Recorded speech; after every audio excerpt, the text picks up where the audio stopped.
Usually I find that people are not serious, meaning they want an answer, but they don't want to do the work. Right. Yeah.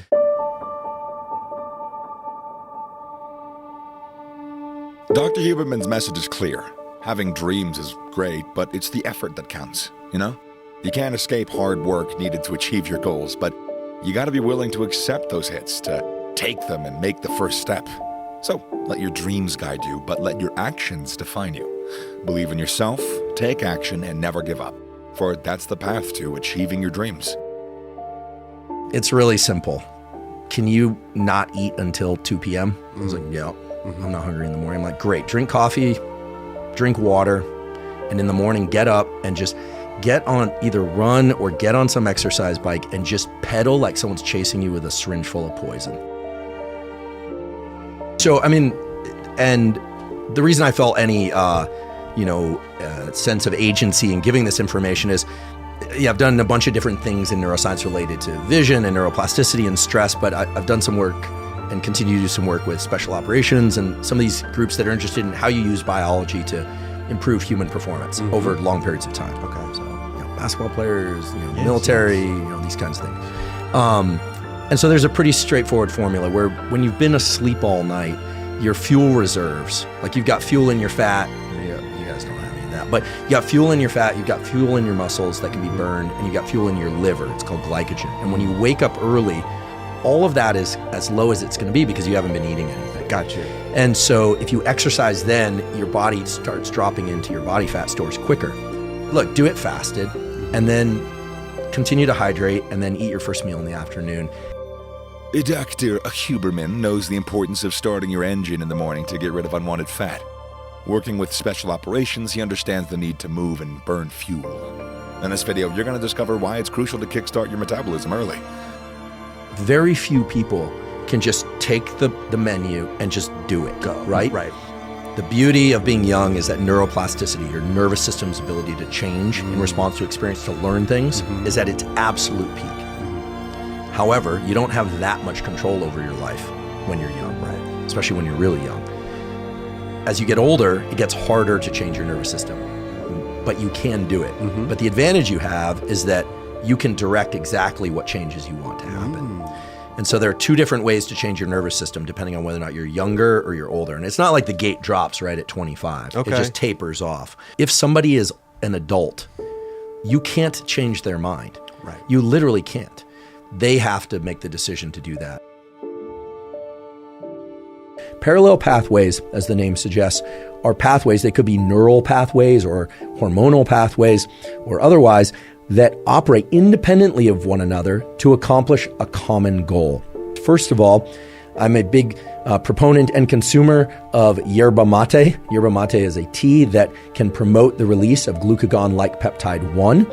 And there are also new prescription drugs that are now hitting the market, and for which there are really impressive clinical trials for diabetes and obesity that are essentially glucagon-like peptide 1 stimulators. So they stimulate the release of that, or they are in fact a synthetic version of glucagon-like peptide 1. What is glucagon-like peptide 1?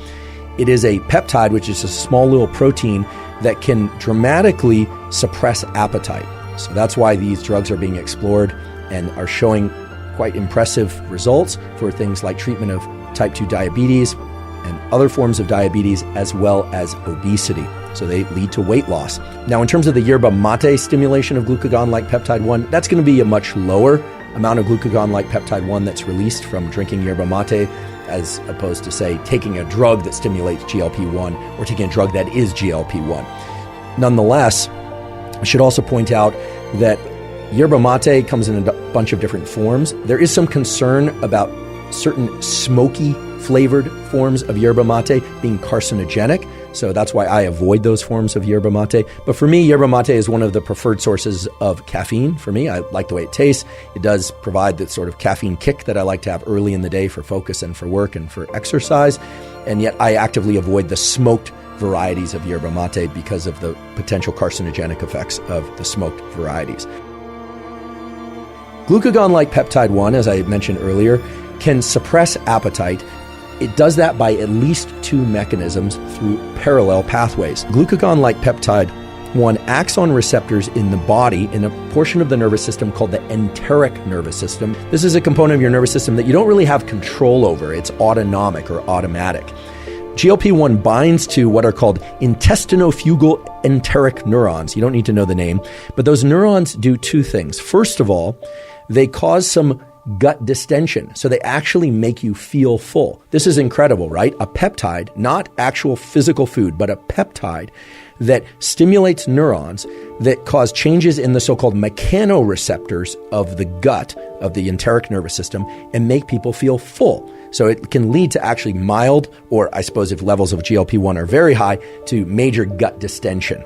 Okay, I think that the levels of GLP-1 that would come from drinking yerba mate and hopefully from appropriate dosaging of the synthetic forms of GLP-1 or drugs that stimulate GLP-1 would cause mild, not major gut distension, because major gut distension would be uncomfortable.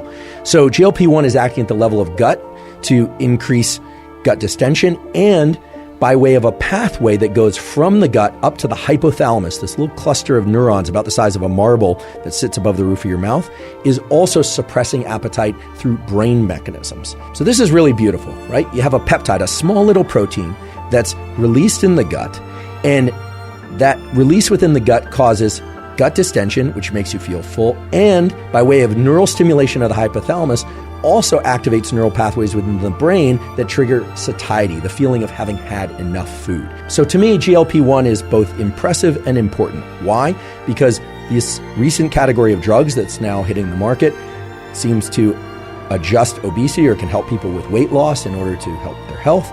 And it's doing so by at least two mechanisms. One is within the brain, and the other is within the gut and communication through the so-called gut-brain axis. But at the same time, things like yerba mate, and I'm sure there are other compounds out there as well, but certainly yerba mate can stimulate the release of GLP-1. So for those of you that are looking for some mild appetite suppression and want to accomplish that while also ingesting caffeine, yerba mate might be a good option for that. And then for everybody, not just those that are interested in appetite suppression, I think it's important to understand that these parallel pathways are fundamental to how we are organized.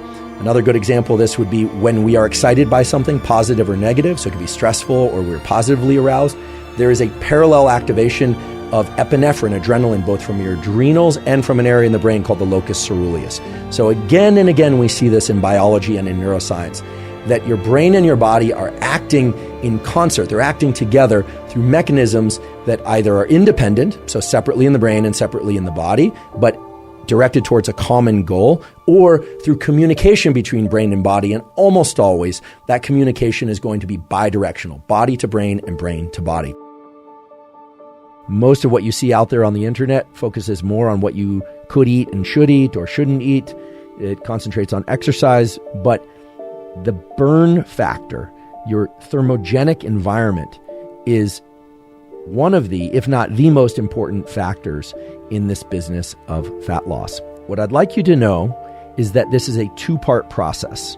One is fat mobilization, and the second is fat oxidation or utilization, okay? So the first thing that has to happen for body fat to get burned up or used and reduced is that it has to get mobilized. You just have to move that fat out of the position that it's in. You have to get it out of the fat cells, all right? Fat cells can be visceral around our viscera, our organs, or they can be subcutaneous under our skin. So here's the deal. Basically, stored fat has two parts that are relevant here. It's got the fatty acid part, and that's the part that your body can use, and that's attached to something called glycerol, and they're linked by a backbone. So the first step is to get those fatty acids moving around in the bloodstream, to get them out of those fat cells. And then they can travel and be used for energy. The second part is oxidation, is then those fatty acids, those are potential fuel. They're just potential fuel, but you haven't burned the fat yet. You've just moved it out of your fat cells. They're going to go into cells that can use them for energy. And once they are inside those cells, they're still not burned up. You need to oxidize them. I think oxidation is the burn up part. They need to be moved into the mitochondria. And then they can be converted into ATP, into energy. So just to really zoom out again to make sure I don't lose anybody, you got to mobilize the fat, then you have to oxidize the fat. You have to, in other words, you have to mobilize it, then you actually have to convert it into energy. So let's talk about how to use cold and how to leverage shiver as a particularly strong stimulus to increase fat loss through mobilization and oxidation of these fatty acids. So in recent years, there's been a growing interest in the use of cold for various things like improving stress tolerance, improving metabolism, recovery from exercise. But most people out there are using cold exposure, typically by taking cold showers or by getting into cold water of some other kind, a lake or a river or a cold bath or an ice bath. And they are doing that probably with mixed goals, meaning they both would like to increase their metabolism and burn fat, as well as improve mental resilience. So we have several kinds of fat, 3 kinds in fact. We have white fat, white adipose tissue, and we have brown fat or brown adipose tissue. And there's a 3rd kind, which is beige adipose tissue. White fat is the type that we traditionally think of as fat, subcutaneous fat. And it is not particularly rich in mitochondria. It is there as an energy storage site. And we have to mobilize the fat out, as we talked about before, and burn it up elsewhere. Brown fat largely exists between our shoulder blades and on the back of our neck, and it's rich with mitochondria, which is why it's called brown fat.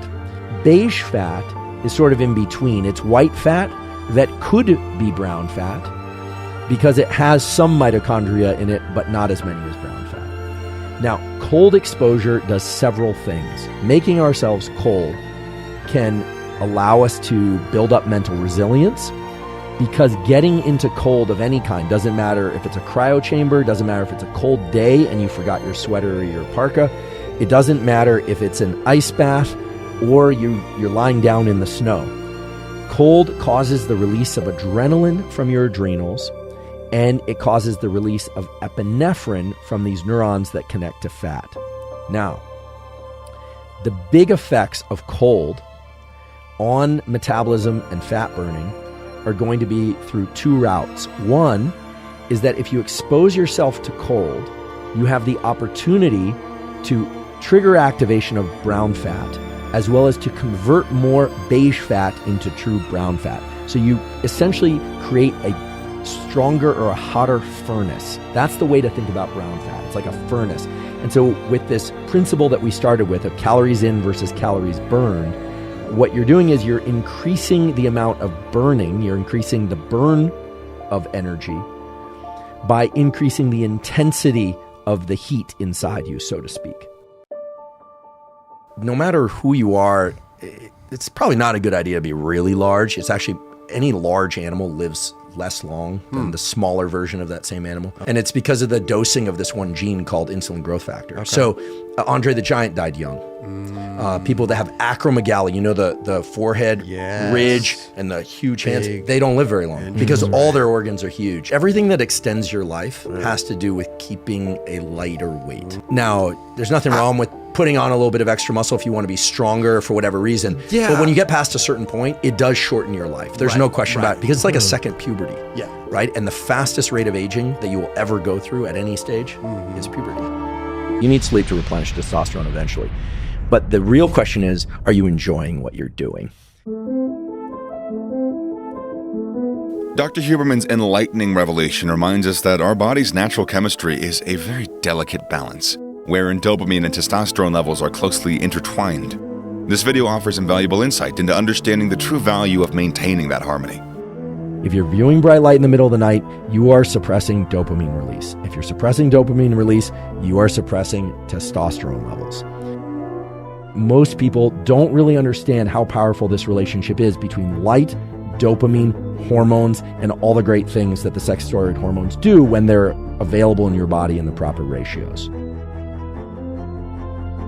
There's a fascinating relationship between the hormone system and the nervous system. And hormones work in general on slower timescales. The definition of a hormone is something is a chemical released at one location in the body, goes and acts at multiple locations far away and within the body. neurochemicals like dopamine and serotonin tend to work a little more quickly. There are hormones like adrenaline and cortisol that can work very fast, but here I'm referring mainly to testosterone in humans and in animals. There's a very interesting relationship between testosterone and dopamine that speaks directly to what we're talking about now. So dopamine and testosterone are closely related in the pituitary system. And obviously testosterone comes from the adrenals and from the testes. But the major effect of testosterone is to make effort feel good.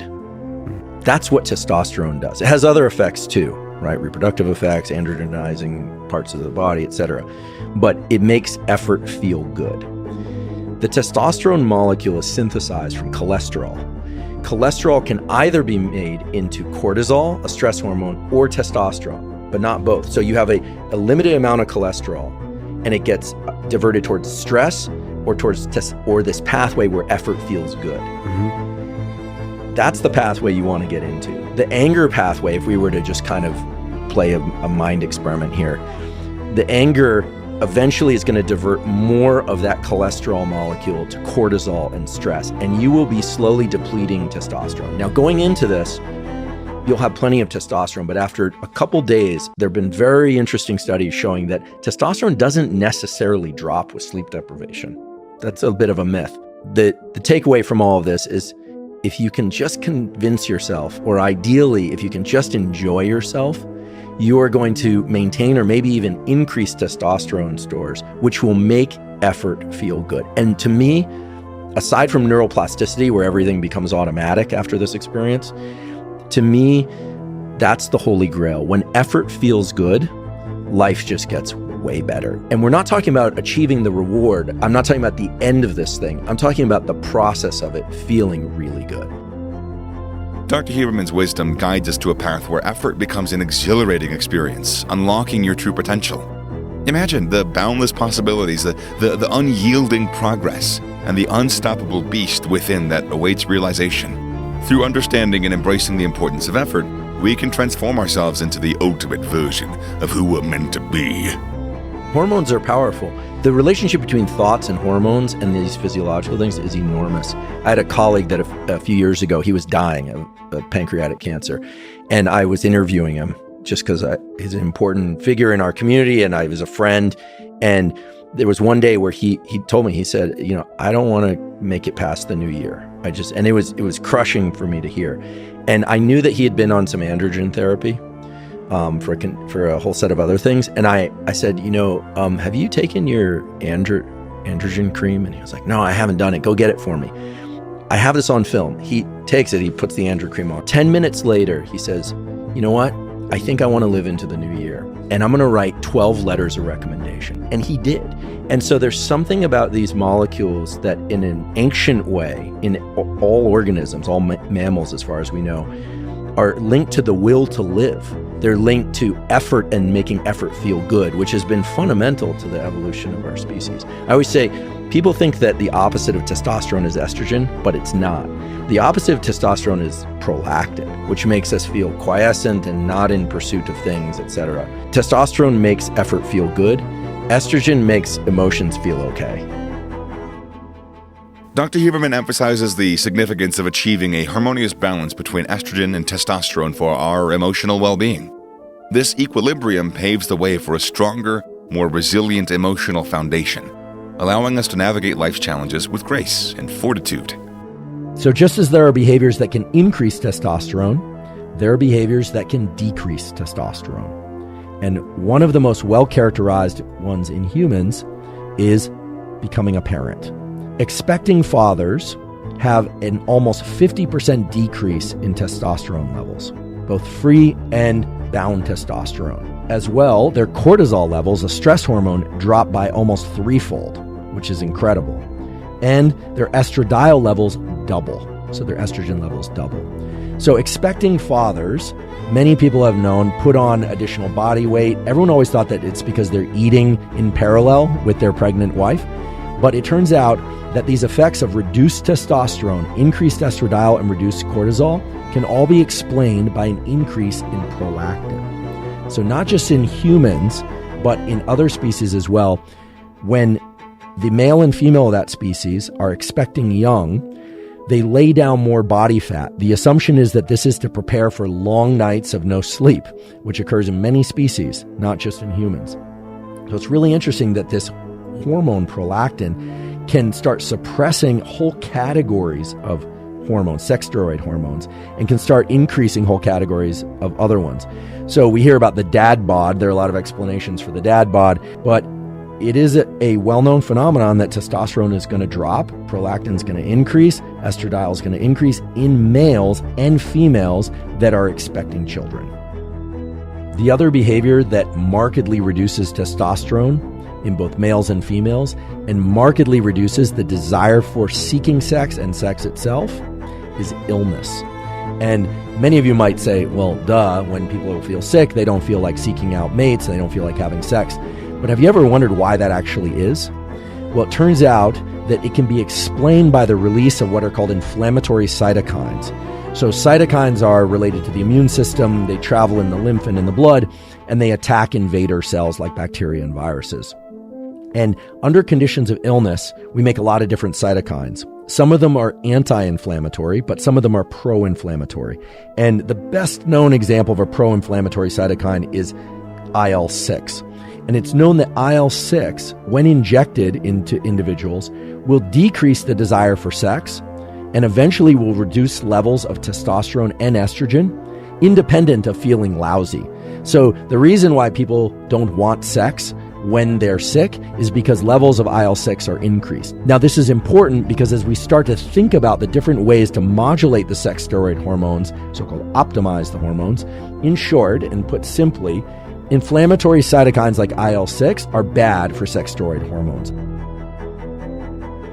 We all know, because now we've been told a lot in the last decade or so, that getting proper sleep is important for all these aspects of health. Getting proper sleep can really offset all the reductions in testosterone and estrogen and reductions in fertility that occur if we don't get enough sleep. But seldom is it discussed how sleep actually adjusts things like testosterone and estrogen. And it does it by modifying cortisol. So the molecule cholesterol can be converted into testosterone or estrogen, but there's a competition whereby the cholesterol will turn into cortisol and not testosterone, or it'll turn into cortisol and not estrogen if stress levels are too high.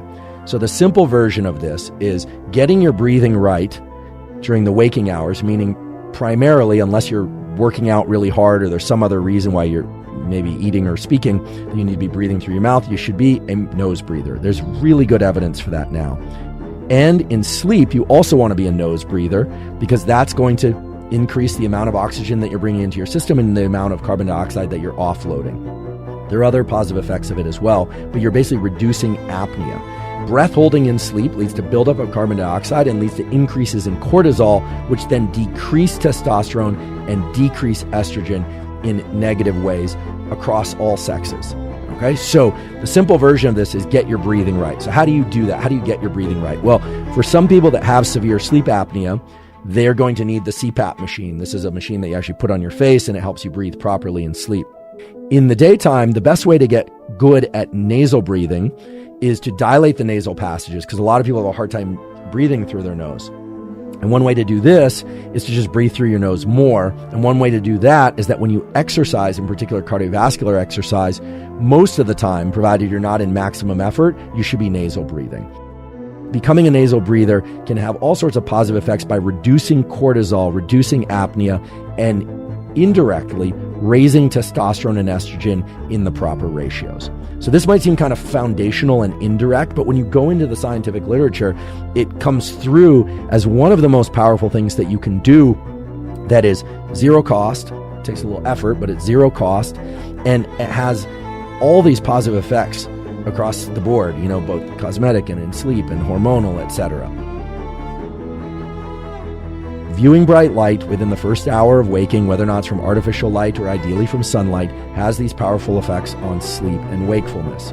But we have to return to this if you want to understand how light can impact hormones, because hormones, light and dopamine have a very close-knit relationship, so much so that your light viewing behavior can actually have a direct effect on hormone levels and fertility.